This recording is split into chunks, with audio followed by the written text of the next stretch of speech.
और आपके सामने प्रस्तुत करते हैं श्री नीलकंठ मिश्रा साहब को।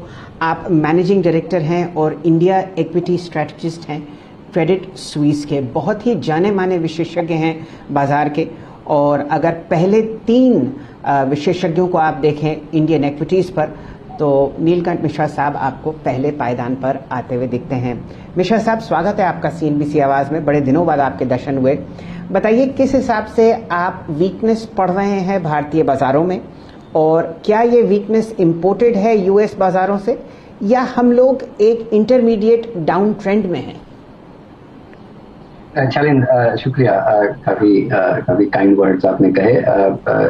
यहाँ आने के, मुझे बुलाने के लिए शुक्रिया। भारत के बाजार पिछले 6 महीनों में दुनिया के इक्विटी मार्केट से काफी अच्छा ऑलरेडी कर चुके हैं।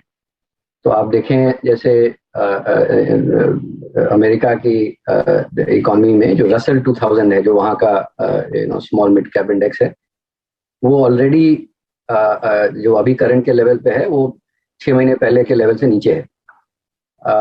हमारे भारत के स्मॉल मिड कैप्स आप देखें, हमारे निफ्टी को देखें, तो हमने काफी ग्राउंड कवर किया है। 1 ईयर रिटर्न्स पे भी हम लोग काफी आगे हैं। तो जो इंडिया की आउट परफॉर्मेंस होनी थी, इंडिया की ग्रोथ रेट्स अच्छी हैं, वो मेरे हिसाब से काफी हद तक हो चुकी हैं। सो अप्रैल के महीने में हमारी परफॉर्मेंस थोड़ी कमजोर थी ग्लोबल मार्केट्स के कंपैरिजन में, लेकिन मई और जून में हमने काफी कैचअप किया है। इनफैक्ट हमने काफी आउट परफॉर्म किया है।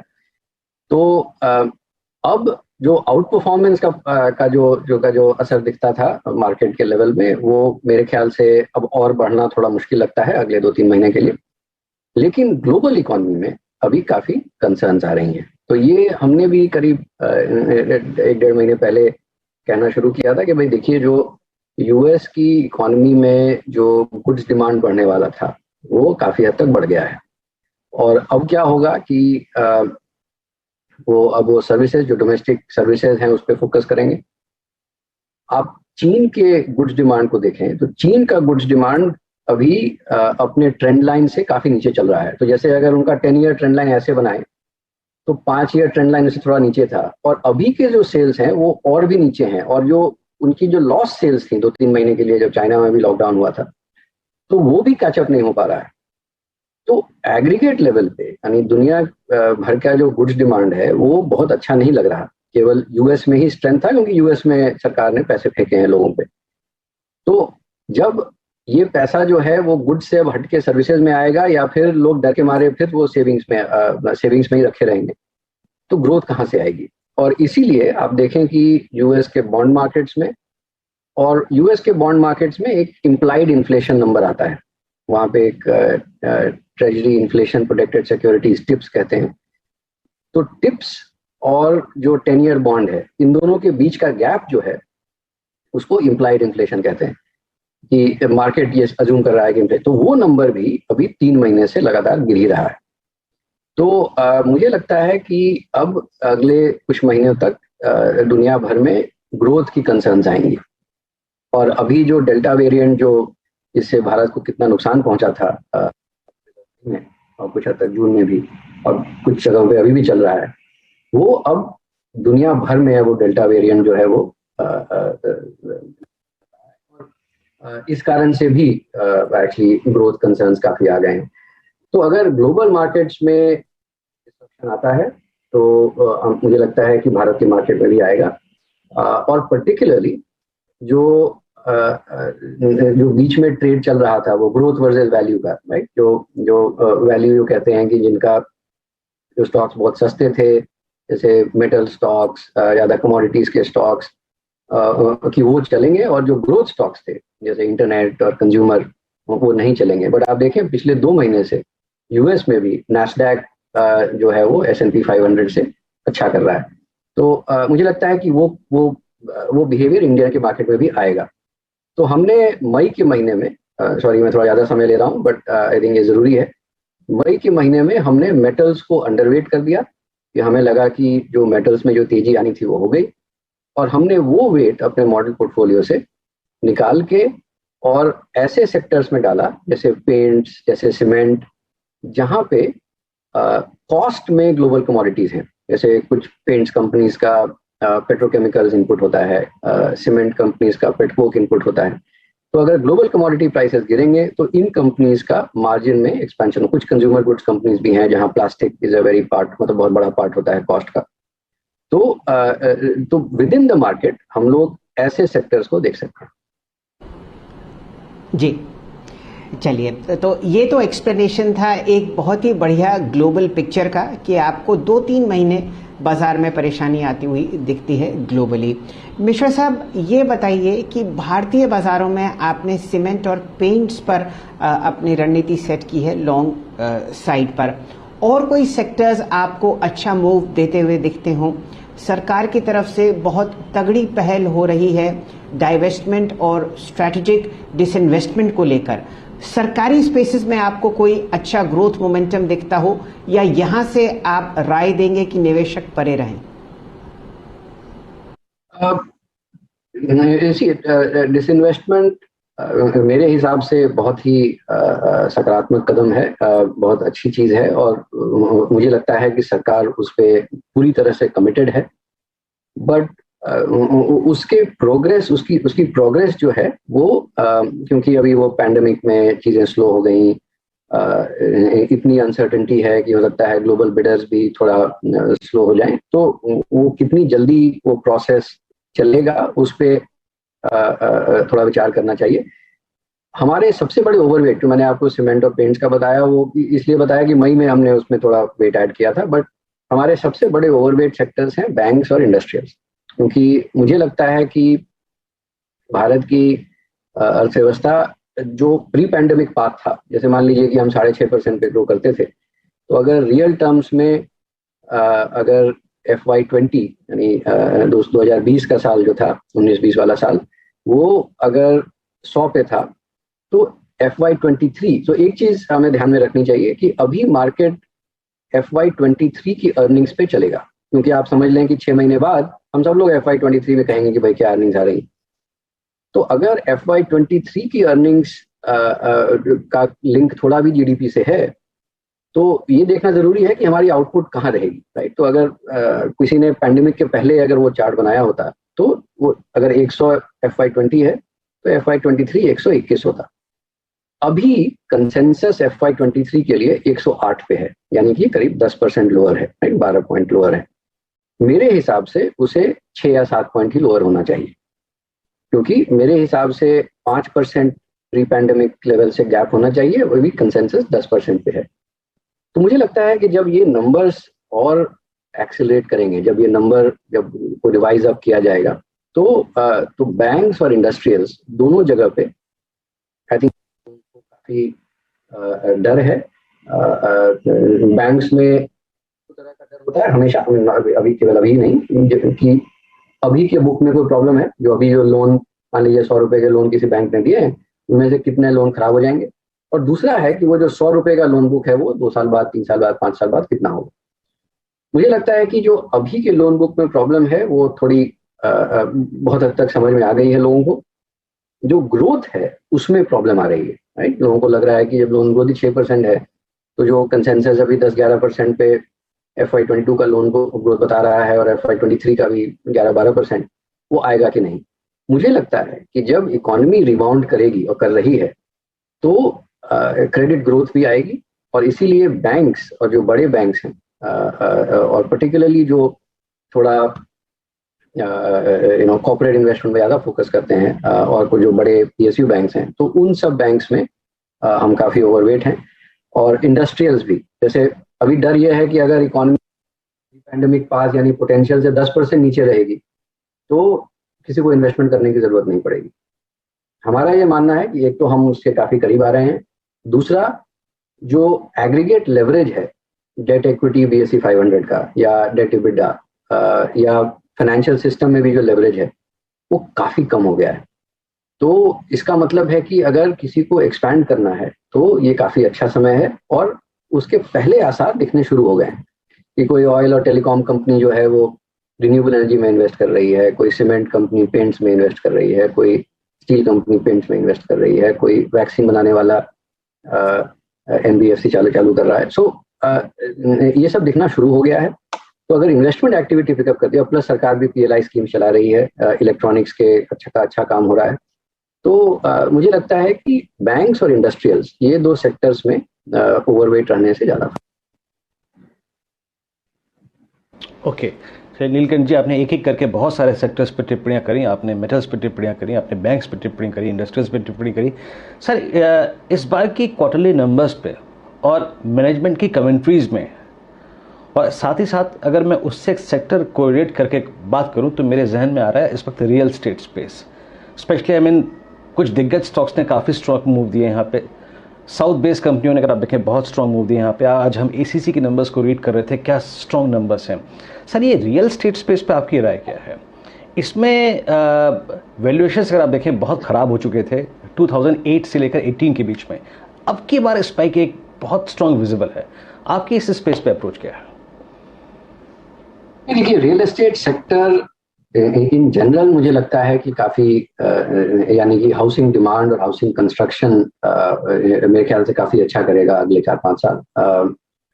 आप देखें, रियल एस्टेट और housing construction as percentage of जो GFCF बोलते हैं, gross fix capital formation, economy में जो एग्रीगेट इन्वेस्टमेंट की एक्टिविटी होती है, तो काफी नीचे आके अब थोड़ा सा बाउंस कर रहा है। और ये जब चलता है तो 4-5 साल चलता है, क्योंकि फिर वो हर्ड मेंटालिटी होड़ लगती है लोगों में कि हम भी घर खरीदेंगे, हम भी घर बनाएंगे, पड़ोसी ने बना लिया, वगैरह वगैरह। सो तो I think in terms of housing demand और हाउसिंग कंस्ट्रक्शन, मुझे लगता है कि अगले 4-5 साल काफी अच्छी मोमेंटम दिखनी चाहिए। और इसलिए भी हम थोड़ा सीमेंट पे काफी पॉजिटिव हैं। रियल एस्टेट कंपनीज का क्या है कि वो बहुत माइक्रो मार्केट पे फोकस करती हैं। सो अगर तो काफी फायदा हो सकता है। जैसे अगर इंटरेस्ट रेट लो हैं और काफी कंपनीज अब जैसे आप देखें, किसको भरोसा होता है कि मॉर्गेज रेट जो है वो 7 के नीचे आ जाएगी।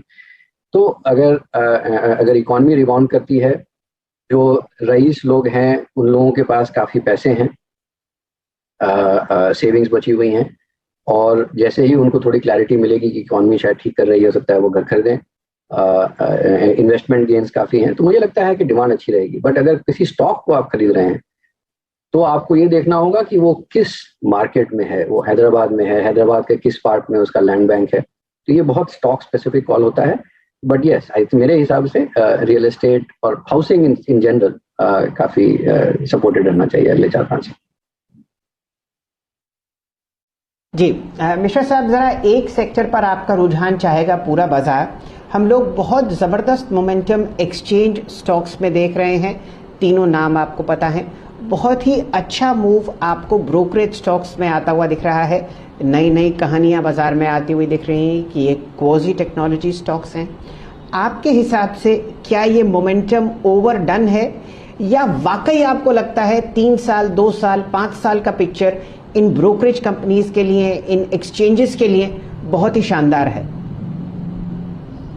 ये हम ये सेक्टर्स को कवर नहीं करते, तो इसलिए मैं स्पेसिफिक स्टॉक्स पे तो कोई ओपिनियन नहीं बता पाऊंगा। लेकिन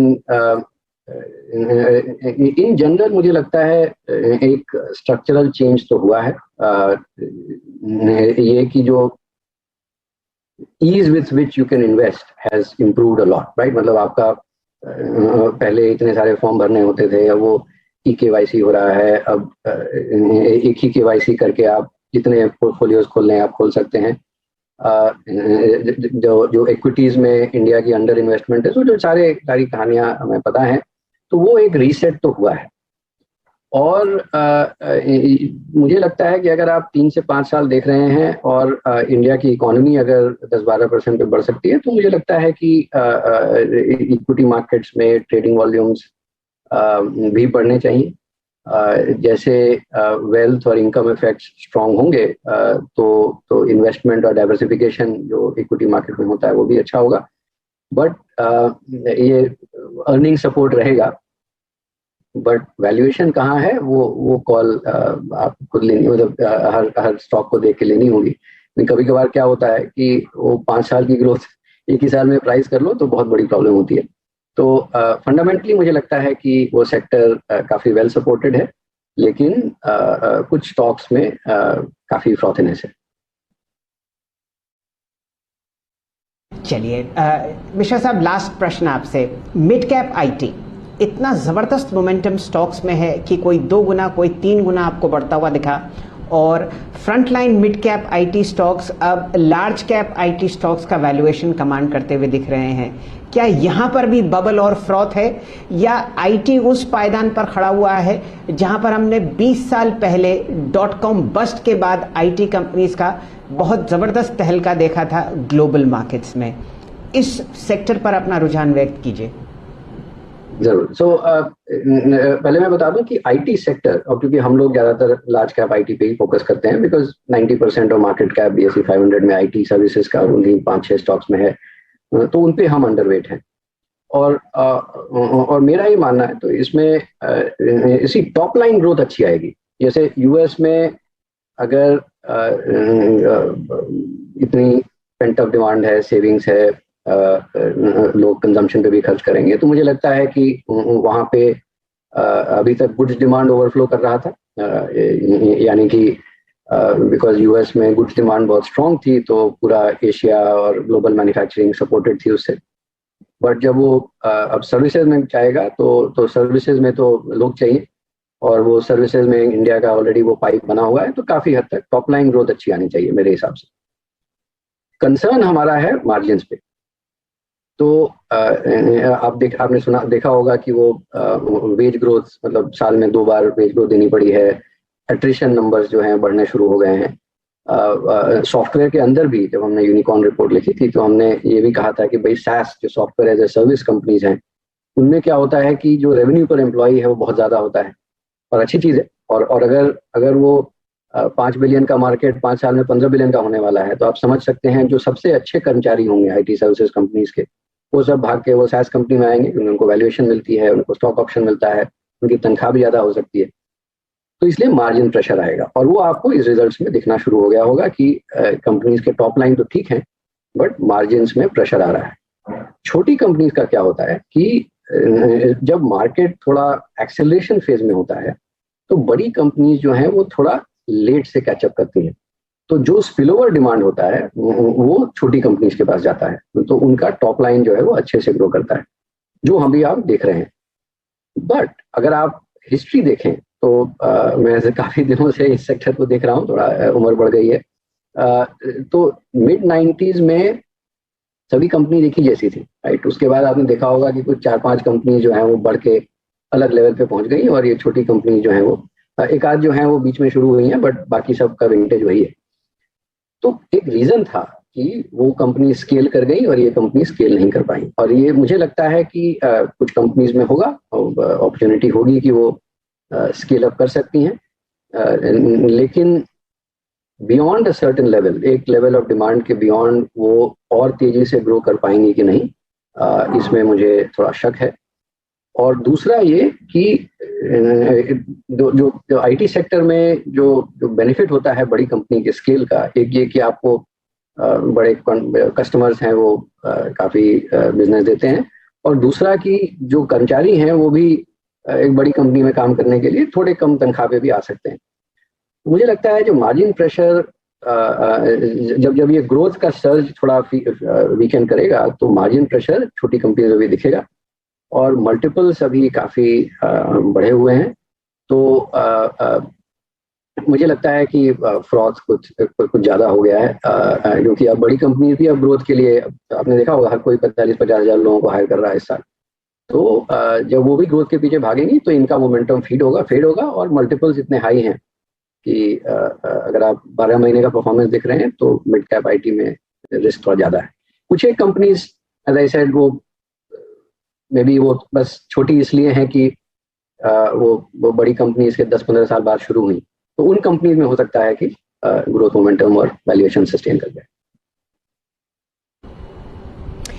चलिए मिश्रा साहब, बहुत बहुत शुक्रिया, आप हमारे साथ जुड़े, और बाजार का निचोड़ जो आगे आने वाले 5-6 महीनों में आता हुआ दिखेगा, आपने हमारे दर्शकों को समझाया। नीलकंठ जी बुलिश हैं बैंकिंग और इंडस्ट्रियल स्पेस पर, और सीमेंट और पेंट्स पर खासा रुझान रखते हैं लॉन्ग साइड पर।